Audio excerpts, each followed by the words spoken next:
Chapter 67. Who is good and who is bad?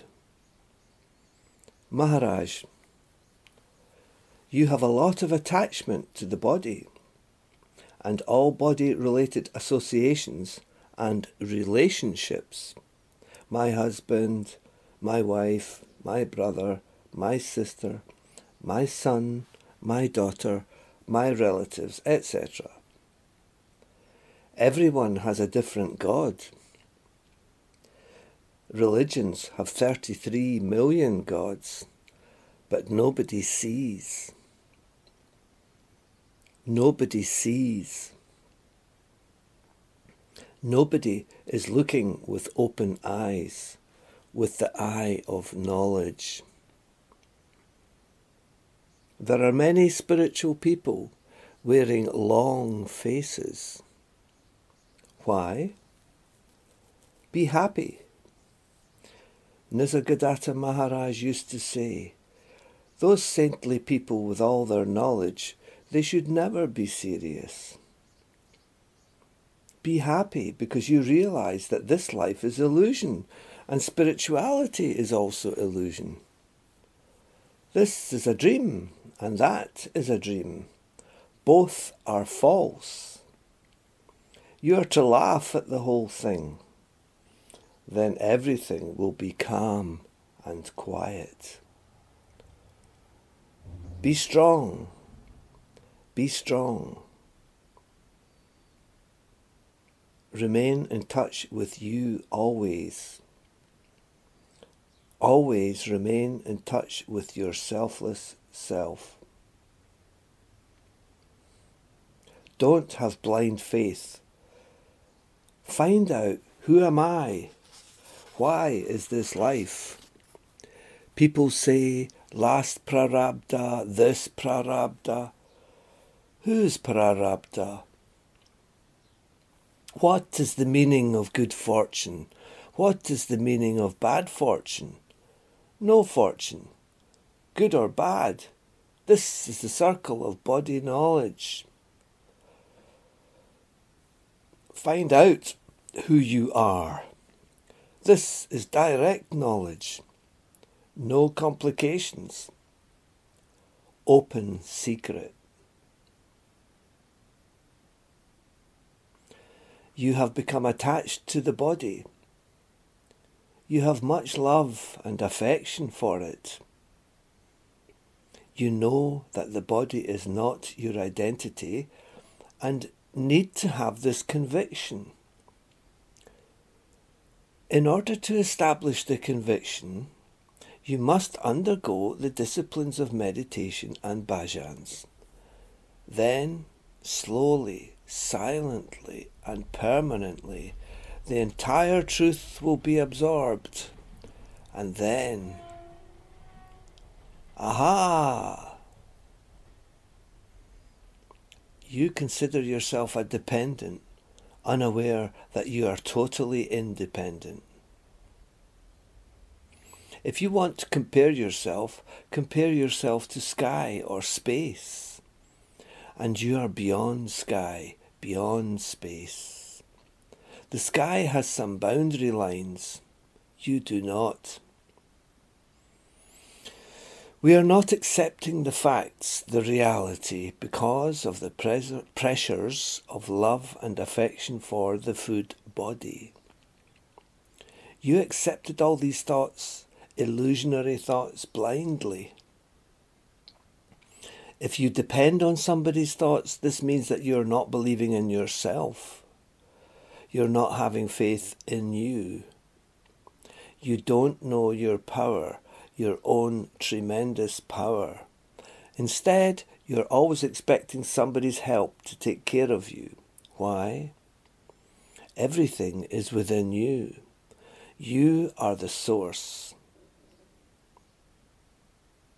Knowledge must be absorbed within you to the extent that you remain completely unconcerned with the world, calm and quiet, forgetting and forgiving. There will be patience and no struggle or hatred. Why struggle? Why hate? Who is the enemy? There is no enemy. Who is bad? Who is good? You're supposed to be changed totally. There is a simple story in the Mahabharata when Lord Krishna sent two brothers on an errand. He instructed one to go to the village and find out if there were any bad people living there who were committing sinful actions. He did as he was told, visiting many houses, checking for unsavoury folk. When he had done the rounds of the village, he returned and reported to Lord Krishna, "No one is sinful. Everyone is good. I did not find one person who was meddling in sin or messy things like that." Then Lord Krishna asked his brother to visit the village and investigate if any of them were doing wrong and committing sinful acts. When he eventually returned, he shared his findings with Krishna. "Everybody in this village is bad. I could not find a single good person." These two differing viewpoints illustrate true knowledge. There is no good and there is no bad. It all depends on the viewpoint, the stance that is taken. If you pay attention to the scene, you will be drawn into the illusion. As long as the illusion is taken for real, there will be this duality of good and bad, right and wrong. Stay with the seer. After enlightenment, when you know yourself in a real sense, you will be changed completely. The feeling will be one of, I am everywhere. My presence, spontaneous presence, invisible presence, is everywhere, in every being. When that time comes, you will not view others in the body form. The same spirit is here, the same spirit is there. There is neither good nor bad. When this happens and you see your presence everywhere, there will be no jealousy, no enmity. You will treat everybody as equals. Meditation will alter your view and change your perspective. You will see everybody like I do. These changes are taking place in the internal body. This will bring exceptional happiness and peace, simply yet profoundly, because you're not viewing everyone as if they were different. Lord Krishna says, I am everywhere. My presence is there in every being. Your view will be changed in this way. A shift like this will occur. Questioner. In I am that, I seem to remember Nisargadatta Maharaj saying something about this. He said, there is no good and no bad. People were very shocked because they had never even thought about this. Maharaj. Yes, good and bad are related to body knowledge. Questioner. They were absolutely shocked with all of the wars, all of the troubles in the world, all the murders and that kind of stuff. Maharaj. Because we are measuring ourselves in body form, we see good and bad. The fact is, you were never the body. You are not the body. You will not remain the body. This is the ultimate truth. There's no birth and no death. These are all concepts. All concepts. There is no birth, no death, no salvation, no bondage. Questioner. No wars, no heaven? Maharaj. There is nothing. As I told you, everything comes out of nothing and will be absorbed, merged with nothing. It's open fact. All memories will disappear with the body. We know this, but still we're under the impressions and pressures of this body. Though we are knowing the reality, we are not accepting it. You have to undergo this process to dissolve body knowledge. The first lesson is meditation. Then everything will open out because your existence is spontaneous existence. Your existence is spontaneous. You're not part of these crazy and misguided notions like, I will take birth in America or England or China or elsewhere. You cannot do these things. Embrace reality and not the body form. To embrace this reality, you must have strong faith and strong dedication, to the extent that even if so-called God appeared before you, you would not stir. God is the reflection of your spontaneous presence. Questioner: I have never heard anything like this before. It's amazing. Second questioner: I accept everything you are saying. You know, Maharaj, when I said these words just now, they happened intuitively. They were spoken spontaneously, without my even having to think about it. Maharaj, just like when you see the world in a dream, God, everything. Questioner: where is this God? Maharaj, your presence is essential to say God, to say anything.